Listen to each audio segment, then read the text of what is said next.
Bonjour à tous, bienvenue dans ce nouveau numéro de Dimanche en politique. Mon invité cette semaine est une rescapée des législatives dans le camp socialiste. Bonjour Delphine Batho. Bonjour. Vous êtes députée de la 2e circonscription des Deux-Sèvres, seule députée socialiste de Poitou-Charentes. Vous êtes également, je le rappelle, ancienne ministre de l'écologie et de l'énergie. C'est la raison pour laquelle nous allons aborder dans cette émission le dossier du glyphosate, celui des bassines agricoles ou encore celui d'Alstom. Nous évoquerons également la situation de votre famille politique en difficulté depuis la déroute des législatives. Un mot d'abord sur la grogne des régions vis-à-vis du gouvernement suite à l'annonce par ce dernier d'amputer 350 millions d'euros de leurs ressources en 2018. L'Association des régions de France fustige une décision, je cite, en rupture totale avec les engagements de l'État et dénonce une marque de défiance. Delphine Batho, que vous inspire cette fronde des régions? Est-ce que c'est si grave? Il n'y a pas qu'une fronde des régions aujourd'hui. Il y a celle des retraités, des contrats aidés. Donc il y a beaucoup de choses qui s'accumulent. Et effectivement, il y a une situation de tension avec les collectivités territoriales. La situation de non-compensation par l'État ou de non-respect par l'État de ses engagements, ce n'est pas quelque chose de complètement nouveau, il faut être honnête. Mais là, on a atteint effectivement un point de rupture. Et ce qui est significatif, vous avez dû voir dans les comptes rendus hier comme moi, c'est que les présidents de région de toute sensibilité politique, en fait, disaient la même chose. Et que ce n'est pas acceptable, d'autant qu'il s'agit en fait de crédits qui étaient destinés à soutenir le travail de développement économique des régions, notamment en direction des PME. Alors de l'autre côté, on va dire, oui, mais c'est parce que la France n'est pas réformable. Dès qu'on touche quelque chose, ça y est, il y a un problème. Oui, mais quand dans le même temps, vous voyez, on exonère d'impôt de solidarité sur la fortune les jets, les yachts, les lingots d'or et d'autres choses de ce genre-là, pour plus de 3 milliards d'euros. C'est-à-dire que l'exonération d'impôt de solidarité sur la fortune, elle représente 3 milliards d'euros. Vous voyez le choix qui est fait. C'est-à-dire on enlève 450 millions d'euros aux régions et on donne 3 milliards d'euros d'exonération de l'ISF. On va reparler d'ici la fin de l'émission. Alors dans l'actualité de la semaine, il y a aussi cette manifestation à Niort contre la prolifération des bassines agricoles, les retenues d'eau dans le sud de Sèvres, où 15 d'entre elles sont en projet. Vous n'étiez pas à cette manifestation, mais vous êtes montré solidaire du mouvement. Vous dites qu'il faut sortir du tout ou rien. Qu'est-ce que ça veut dire? Est-ce que ça veut dire qu'il faut ménager à la fois les agriculteurs et à la fois les écologistes? Non, en fait, je ne suis pas en train de dire qu'il faut ménager la chèvre et le chou. Ce que je veux, moi, c'est un projet de territoire pour l'adaptation du bassin de la Sèvre niortaise au sud des Deux-Sèvres, qui alimente le Marais Poitevin, qui est la 2e zone humide de France, un projet d'adaptation à l'accélération du réchauffement climatique, qui nous permette de protéger le bien commun qu'est la ressource en eau, de garantir aux citoyens l'approvisionnement en eau potable et de maintenir une activité agricole. Et effectivement, qu'est-ce qui signifie concrètement? Ce qui signifie concrètement que le projet qui est sur la table aujourd'hui, de 19 retenues de substitution pour 60 millions d'euros d'argent public, ne répond pas à cette vision de l'avenir. C'est-à-dire qu'on a une réalité de vulnérabilité de la ressource en eau qui, à mes yeux, n'est pas suffisamment prise en compte. Et je pense que c'est ce que les citoyens ont exprimé cette semaine, effectivement, à Niort, c'est que l'eau est un bien commun. Et que donc, oui, il y a un intérêt général à maintenir des exploitations agricoles. Moi, je ne dis pas qu'il ne faut pas irriguer, ce n'est pas ça le débat, mais il faut que la ressource soit partagée. Donc ça veut dire moitié moins? Comment on peut chiffrer le nombre de retenues d'eau? Non, ce n'est pas une question de moitié moins. J'ai fait, vous savez, une contribution de 19 pages sur le sujet, faisant toute une série de propositions très concrètes pour qu'on remette les choses à l'endroit. Là, on est à l'envers, en fait. C'est les retenues d'abord, le financement public d'abord, et puis ensuite, peut-être plus tard, on discutera des pratiques agronomiques, de la modernisation des techniques d'irrigation, de la qualité de l'eau aussi par rapport à l'utilisation des pesticides. Moi, je voudrais remettre les choses dans l'ordre, c'est-à-dire d'abord le projet de territoire et ensuite on examinera la question effectivement du stockage. Mais malgré tout, juste pour que les gens puissent comprendre quelque chose de très concret que vous proposeriez justement pour pouvoir pallier ce problème d'eau. Par exemple, il faut qu'il y ait un plan de replantation des haies et de développement de l'agroforesterie. C'est-à-dire que quand on a un problème de vulnérabilité de la ressource en eau, la question qui est posée, c'est aussi comment on rend nos paysages plus résilients, excusez-moi l'expression, c'est-à-dire plus en capacité de faire face à des épisodes de sécheresse. Autre sujet de préoccupation, l'utilisation du glyphosate. On a assisté ces derniers jours à un couac gouvernemental pour savoir si oui ou non la France allait interdire ce pesticide dans le monde agricole, pesticide jugé cancérogène par plusieurs organisations et associations, sans en apporter toutefois encore la preuve chez l'être humain. 8000 tonnes de glyphosate sont utilisées chaque année en France. Le week-end dernier, des agriculteurs ont dénoncé l'abandon de ce pesticide. On en parle juste après ce reportage. Au milieu des Champs-Élysées, 300 agriculteurs s'allongent sur la paille, symbole de leur fragilité économique. Ils sont venus protester contre l'interdiction d'un pesticide, le glyphosate. Pour eux, cette interdiction risque d'affaiblir leur exploitation. Après quelques heures, Nicolas Hulot, informé de leur présence, vient à leur rencontre.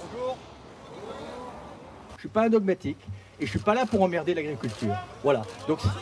Pour un échange informel, mais direct. Ça fait 3 ans qu'on ne gagne plus rien. Donc on est à bout là.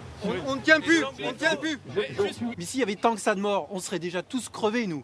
N'attendons pas la démonstration du pire, c'est-à-dire d'avoir une liste exhaustive du nombre de victimes pour réagir. Je ne veux pas me retrouver dans quelques années, ni vous, ni moi, ni vos responsables, devant la justice parce que nous aurons su les choses et qu'on n'a pas pris nos responsabilités.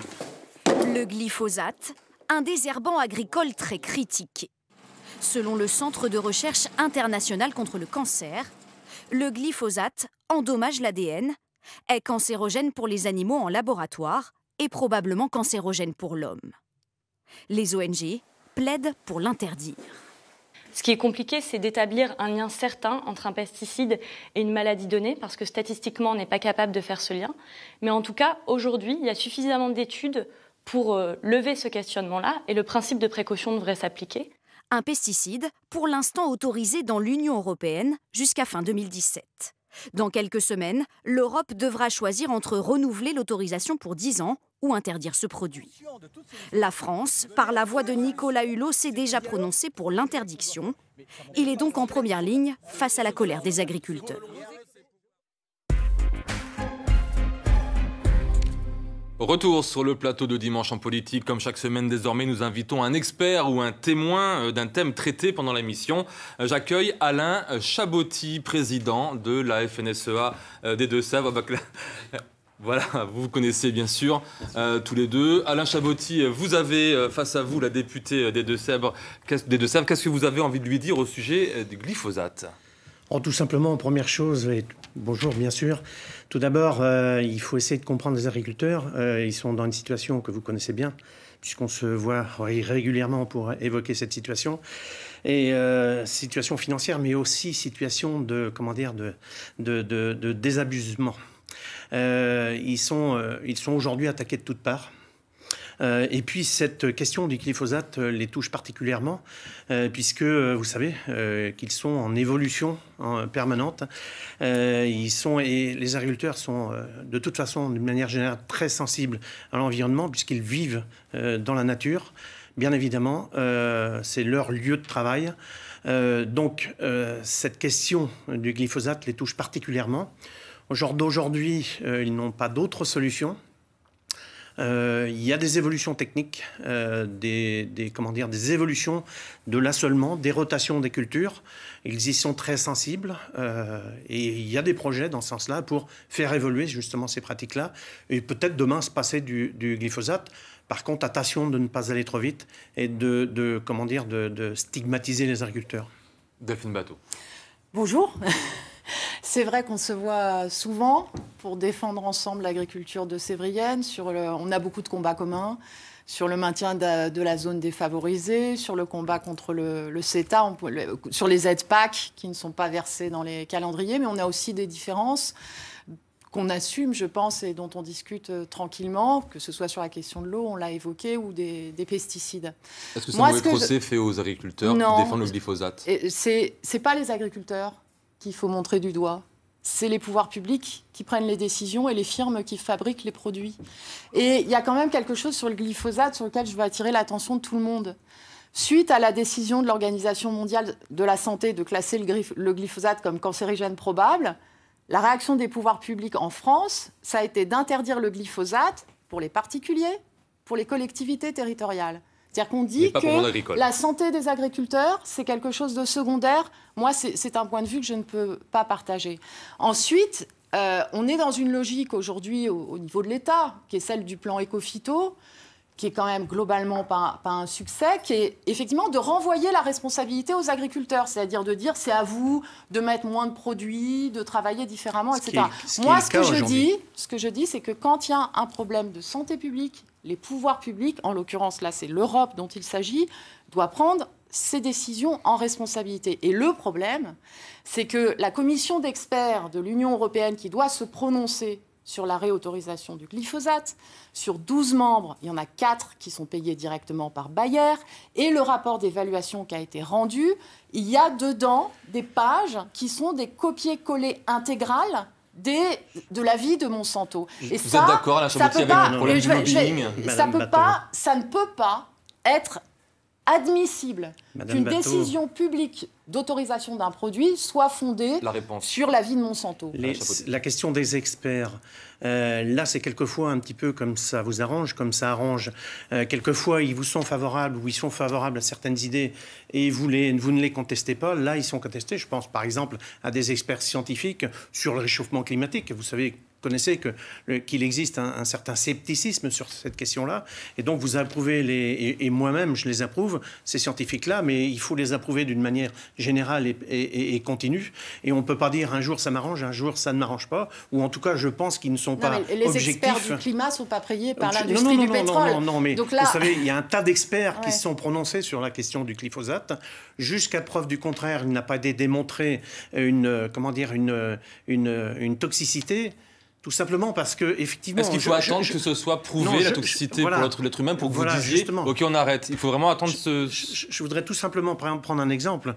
La voiture est dangereuse. Par contre, on a mis en place un code de la route pour circuler, pour vivre en bonne sécurité. Eh bien, le glyphosate, c'est la même chose. Allez, la réponse. Si on l'utilise correctement, jusqu'à preuve du contraire, ça n'a pas posé de problème. La réponse de Delphine Batho. Quand un médicament est dangereux pour la santé, on le retire tout de suite. L'amiante, on a mis des années pour des raisons de considération économique qui étaient vraies. C'est-à-dire qu'il y avait un problème économique sur l'amiante. La France a été le dernier pays à prendre la décision d'interdire l'amiante. Donc il y a une vraie question de santé publique, je pense, et pour la santé des agriculteurs d'abord. Ensuite, il y a une chose que je veux dire sur la question des alternatives et des pratiques agronomiques. C'est qu'en fait... ce dont on se rend compte, c'est que c'est aussi l'interdiction d'une substance qui crée le potentiel de développement des alternatives. C'est-à-dire que tant qu'on fait croire aux gens que ça peut continuer comme avant, qu'on peut continuer à utiliser le même produit, eh bien, il n'y a pas de modèle économique pour que les solutions de substitution puissent se développer. Je pense qu'il faut encourager la recherche, justement, sur des produits de substitution, qu'ils soient chimiques ou non. Oui, et ça, la France, sur ce sujet-là, n'a jamais mis les moyens. On diminue les moyens des agences, de l'INRA d'un côté, ou d'autres agences. Alors donc, il faut remettre des moyens sur ce sujet-là. Tout pendant qu'on n'aura pas ça, on ne trouvera pas de solution. Pour finir, peut-être. Je vous en prie, pour finir, absolument. Je pense que ce qui est important, c'est de comprendre qu'en fait, on a un nouveau progrès agroéconomique à faire. Et que quand on parle de se débarrasser d'un certain nombre de substances nocives ou de les réduire, le but, ce n'est pas de revenir en arrière dans l'histoire du développement de l'agriculture. C'est de franchir ensemble un progrès vers l'innovation. Et on voit bien qu'il y a une attente aujourd'hui des consommateurs en termes de qualité de l'alimentation et en temps... Non, pas un pesticide de substitution. Il y a aujourd'hui, regardez ce qui est en train de se passer sur l'agriculture bio. Plus 23% de consommation l'année dernière. Je vois dans ma circonscription des agriculteurs conventionnels qui se convertissent aujourd'hui au bio, pas pour des raisons culturelles ou éthiques, mais pour des raisons économiques, parce qu'il y a un marché qui est en pleine croissance et qu'il faut que l'agriculture française soit capable de répondre. Ils n'auront plus les aides de l'État au maintien de l'agriculture. Ce qui est scandaleux, par ailleurs, mais c'est une autre question. Merci beaucoup, Alain Chabouty, d'avoir accepté de venir débattre avec Delphine Batho. Juste avant de vous libérer, Delphine Batho, on a vu Nicolas Hulot. Sa position, elle est tenable? À court, moyen, long terme? C'est-à-dire par rapport à... Alors on voit bien qu'il fait le grand écart parfois entre ses convictions, que ce soit sur le CETA, que ce soit sur le glyphosate, que ce soit sur d'autres... Le problème, en fait, sur les questions d'écologie, c'est que ça fait un certain nombre d'années qu'on est dans les décisions des premiers ministres, des présidents de la République, dans le « et en même temps ». Et en fait, ça, c'est plus possible. C'est-à-dire que ce soit sur la question du climat, de la pollution de l'air, de la crise sanitaire liée aux produits chimiques, on ne peut plus être dans le « et en même temps ». Et c'est vrai qu'il y a un trouble là sur cette question du glyphosate parce que ni vous ni moi ne savons clairement quelle est la position, non pas du ministre, mais du gouvernement. Allez, on va parler maintenant du dossier Alstom. La filière transport de l'entreprise française va être vendue à l'allemand Siemens avec le feu vert du gouvernement et de l'Élysée. Une décision qui inquiète grandement les salariés de l'entreprise, dont un des principaux sites se trouve à Étré, près de La Rochelle. On écoute l'inquiétude des salariés. C'est plutôt positif d'avoir un groupe plus fort, parce qu'on sait qu'il y a des concurrences énormes, notamment les Chinois. Par contre, c'est inquiétant, parce que le conseil d'administration va être composé de 6 membres de Siemens et que 5 d'Alstom, et que le principal actionnaire, Siemens, lui, sera majoritaire à 50,5%. Donc c'est difficile à être assuré quand même. Il n'y a rien de concret. La charge du site d'Étré notamment et du site de Belfort, en 2019, mi-2019, sera quasi néante, quoi. Il n'y aura plus du tout de charge et l'avenir, il se joue là déjà là-dessus, avant le rachat avec Siemens. Delphine Batho, vous avez été ministre de l'énergie sous François Hollande. Quelle est votre réaction à l'annonce de la vente à Alstom Transport à Siemens? C'est une réaction assez triste, parce que ce qui est en train de se passer, je l'ai annoncé en commission des affaires économiques de l'Assemblée nationale, sous le précédent gouvernement, quand il y a eu, vous savez, cette opération où Alstom Energy a été racheté par les Américains, c'est-à-dire par General Electric. Et l'histoire était écrite à l'avance. C'est-à-dire que la branche transport d'Alstom, sans l'énergie, on savait qu'elle allait être affaiblie. Et donc le problème, c'est quoi? C'est un problème, en fait, aujourd'hui, de souveraineté industrielle de la France. Et les gouvernements successifs, celui d'aujourd'hui comme ceux d'hier, qui font croire que ces soi-disant alliances équilibrées le sont, en fait, ne disent pas la vérité. Et ça vaut pour STX, où vous avez vu qu'après qu'on nous ait dit que ça allait être nationalisé temporairement, finalement, il y a un accord dans lequel les Italiens vont être majoritaires, au moins temporairement. Cela vaut pour ce qui a été fait pour General Electric, et c'est ce qui est en train de se passer avec Alstom et Siemens. Et nous avons demandé que la commission des affaires économiques de l'Assemblée nationale puisse être immédiatement saisie et convoquer le gouvernement pour demander un certain nombre d'explications sur cet accord. Arnaud Montebourg a déclaré cette semaine qu'il n'est pas trop tard pour nationaliser Alstom. Est-ce que c'est la bonne solution ? Je ne suis pas une spécialiste, moi, de la situation d'Alstom. Vous voyez, je ne suis pas prétentieuse, je ne dis pas je sais tout sur tout. Ce que je sais, c'est que le problème vient de ce qui a été, à mes yeux, vient de ce qui a été fait avant. C'est-à-dire qu'on est dans le... Est-ce qu'il y a des solutions alternatives pour Alstom? Il faut les regarder, il faut les examiner. Est-ce qu'il y a moyen d'avoir une alliance qui soit une alliance équilibrée et non pas une sorte d'absorption? Parce que c'est de ça dont il faut parler. C'est ce qu'il faut examiner. C'est ce que je souhaite que la Commission des affaires économiques de l'Assemblée nationale examine. Et on parlera du dossier. Il y a une autre chose que je veux dire. Il n'y a pas de ministre de l'Industrie dans l'actuel gouvernement. Et on n'est que dans une vision de la politique industrielle qui est de gérer les urgences de façon défensive. Et on a besoin d'organiser aujourd'hui la reconstruction industrielle de la France, notamment sur les questions liées à la transition énergétique, à l'avenir, par exemple, de la filière automobile, mais de façon offensive, pas simplement d'éteindre ou de gérer les incendies un par un. Avec le dossier Alstom, certains disent que c'est de l'antigaullisme qu'on est en train de faire, que la France est en train de faire, en train de céder sa puissance finalement industrielle plutôt que de la réconforter. C'est un élément. J'ai vu la tribune qu'a écrit Arnaud Montebourg.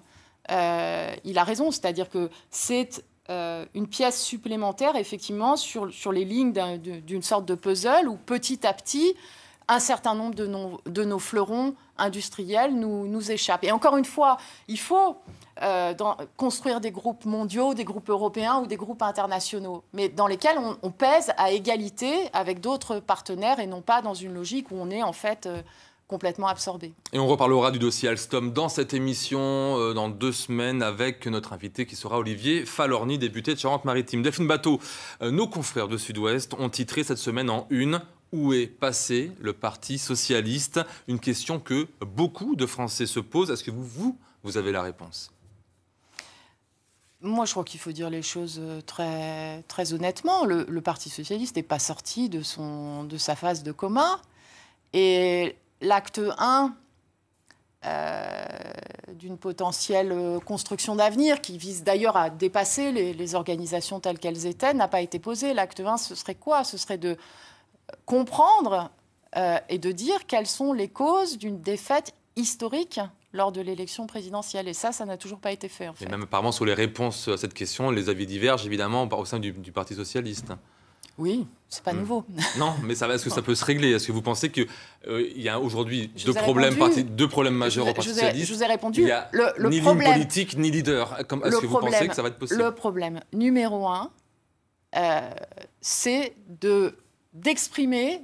Moi, je ne les ai pas découvertes, les causes de la défaite. C'est d'exprimer les raisons pour lesquelles une formation politique, qui a une histoire, finit à 6% dans l'élection présidentielle. Voilà. Et tant que ce n'est pas fait, vous pourrez faire toutes les consultations des militants, les congrès, tout ce que vous voulez. Alors, rien ne sera réglé dans le rapport aux Français. Clairement, pour vous, le rapport aux Français, la cause du problème, elle vient d'où précisément? Elle vient... Il y a deux dimensions, je pense. Il y a ce qui est lié à la pratique du pouvoir dans le précédent quinquennat. Et il y a ce qui est plus profond. Donc François Hollande, le problème François Hollande. Et il y a ce qui est plus profond, c'est que ce que les gens attendent, je ne dirais pas d'ailleurs le Parti socialiste, ce que les gens attendent d'une formation de transformation sociale de la gauche, c'est un projet de société. C'est pas juste de gérer l'État et d'avoir la capacité à prendre des mesures, j'allais dire, techniques ou technocratiques. Non, c'est d'avoir un projet de société, un projet de transformation de la société. Depuis les législatives, l'opposant numéro 1 à Emmanuel Macron et au gouvernement Édouard Philippe semble être Jean-Luc Mélenchon et ses 17 députés de la France Insoumise. On entend beaucoup moins les 31 députés de la Nouvelle Gauche. Est-ce que vous en avez conscience? Non, c'est pas vrai. Ça, c'est une vision médiatique des choses. Oui, mais vous savez, l'efficacité... C'est aussi ce que les gens... Oui, mais l'efficacité du travail parlementaire ne se mesure pas au décibel dans l'hémicycle. On le sait, vous le savez. Oui, mais d'accord, les Français ne voient pas ça, la Par face exemple, cachée. moi aujourd'hui, ce que je souhaite faire, c'est être une députée efficace et utile. Et donc j'ai fait voter, par exemple, des amendements dans la loi de moralisation de la vie publique sur le fait d'interdire à un député de travailler pour un lobby. Ça paraît évident, mais ça va mieux en le disant. Pareil pour les assistants parlementaires. Ce travail-là, c'est un travail de proposition. Parce qu'effectivement, il peut y avoir une contestation même radicale qui s'exprime de la politique du gouvernement. Et sur certains points, d'ailleurs, elle est justifiée. Mais pour porter un espoir, il faut faire des propositions. Il faut porter un message d'espérance et pas simplement contester. Est-ce que pour vous, donc, ça veut dire quoi la confrontation En Marche et France Insoumise? Non, ça veut dire que la stratégie... Non. D'abord, il faut comprendre que si Jean-Luc Mélenchon a la visibilité médiatique à laquelle vous faites référence, c'est parce que... Emmanuel Macron le dit lui-même, on le lit, c'est lui qui le redoute le plus aujourd'hui. Il est arrivé devant les autres formations de gauche lors de l'élection présidentielle. Donc il y a une réalité qui s'est installée, qui n'est pas celle de l'Assemblée nationale, car à l'Assemblée nationale, nous sommes plus nombreux. Donc ça, c'est la première chose. La deuxième, c'est que la stratégie du coup d'État social, c'est pas une stratégie qui peut permettre demain de construire une majorité démocratique alternative en France. D'accord, mais sur la refonte du Code du travail, Delphine Batho, pourquoi on n'entend pas davantage les socialistes? On nous a entendus, nous avons combattu les ordonnances. Je vous promets que vous n'êtes pas lisible et pas visible. Écoutez, il faut s'intéresser au débat parlementaire, mais on n'est pas... Oui, mais moi, je parle de téléspectateurs, nos téléspectateurs qui vous voient aujourd'hui, ils se disent « Ah bah tiens, pas vous personnellement, mais voilà, sa formation, elle est où? On ne l'entend pas, on ne la voit pas, qu'est-ce qui se passe? Ils sont où les socialistes ?» Elle est dans la situation... Oui, voilà. En tout cas, la déroute électorale du Parti socialiste l'oblige à vendre son siège rue de Solferino. Un coup dur pour nombre de militants. Regardez. Ils sont arrivés le cœur lourd pour l'un des derniers bureaux nationaux du PS à se tenir rue de Solferino. Jusqu'au bout, le débat a fait rage. La vente du siège ne fait pas l'unanimité. Ici, sur ces murs, sont cristallisées toute une histoire de notre vie politique, de nos réalisations, de nos combats. Et je crois que voilà, cette dimension-là est aussi importante aux politiques. Solferino, c'est 36 ans d'histoire du Parti socialiste. François Mitterrand y pose ses valises en 1981 pour préparer le premier sacre de la gauche à l'élection présidentielle. En 1995, après 14 années passées à l'Élysée, 2 septennats, il revient symboliquement à Solferino. Les militants lui offrent un triomphe. C'est un grand moment, 14 ans de présidence, c'est pas rien. François Hollande imitera la démarche en mai dernier. mais la foule est plus modeste. Solferino restera malgré tout le symbole des grandes heures du Parti socialiste. On y fait la fête les soirs de victoire et même les soirs de défaite. En 2007, Ségolène Royal monte sur le toit haranguer la foule. Elle vient pourtant de perdre l'élection présidentielle.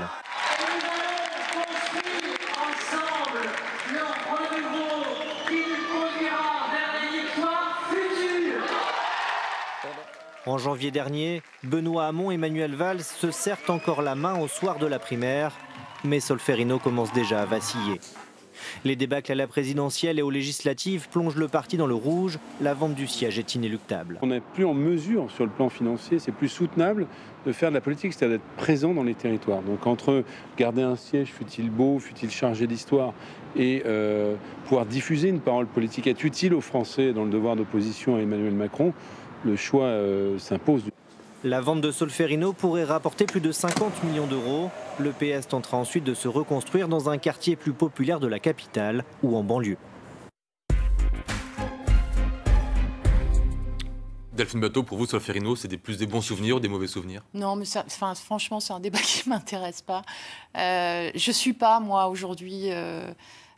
des bons souvenirs ou des mauvais souvenirs, non, mais enfin, franchement, j'ai pas de minute de temps de parole, excusez-moi, à perdre sur les... Alors, on va parler de la loi de la mobilisation politique. Vous étiez très présente sur le travail en commission sur cette loi. Est-ce que vous êtes satisfaite?